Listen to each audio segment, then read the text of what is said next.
First, let me say, the people of California, we're the first state to elect 2 women, and we got elected that same year together. And Senator Feinstein and I understand, because we have been in the workplace for a long time, how key it is, and we've been raising kids, how key it is to have equal pay for equal work. Senator Mikulski, we all love you. We all trust your leadership. And I'll tell you, we're going to be right there with you until this gets done.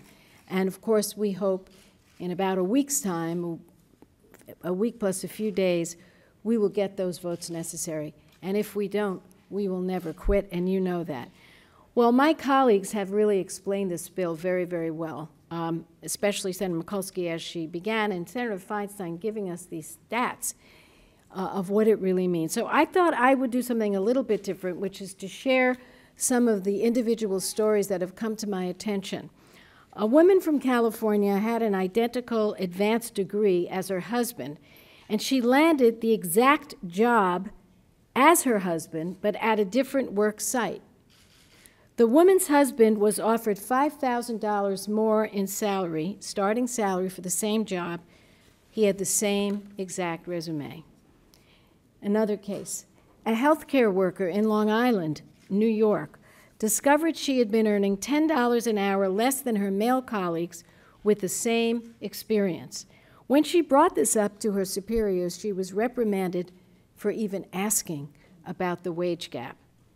Another case, a female employee for a major corporation in Florida was told when she was hired that to disclose your salary to other workers was grounds for dismissal. Since then, she realized that her male counterparts made more than she did, but she had no written proof. A fellow female employee at the company was told that because her husband picked her up from work in a nice car, she did not need a salary increase. Now look, that's 3 cases. 3 cases of women underpaid for equal work. I'm so happy to see some young women here today. This is about you, it's about your future, and we need you to join with us because you will be the wind at our back as we move forward. It is long past time that we ended the practice of shortchanging half of our country and really half of our families. Back in November 2010, Senate Republicans filibustered our efforts to proceed to this bill. They have another chance. Now, as I look at the record of the Republicans on women, it is not good. Personally, I say it's a war on women, and the more they protest it, the more I say it, because I really, truly believe it. They filibustered the Paycheck Fairness Act before. They left millions of women out of the Violence Against Women Act. They launched repeated attacks on women's health, including denying affordable access to affordable birth control. They want to criminalize a woman's right to choose.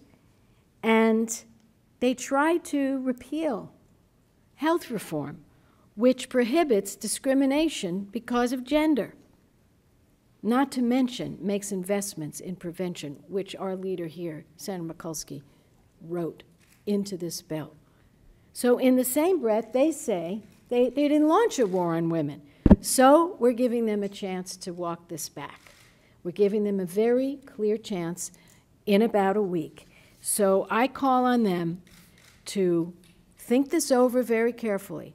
When you go into a battle against Senator Mikulski and the people who stand with Senator Mikulski, you are looking into a very dismal future. So join with us. Let's get this done, and my thanks to everyone.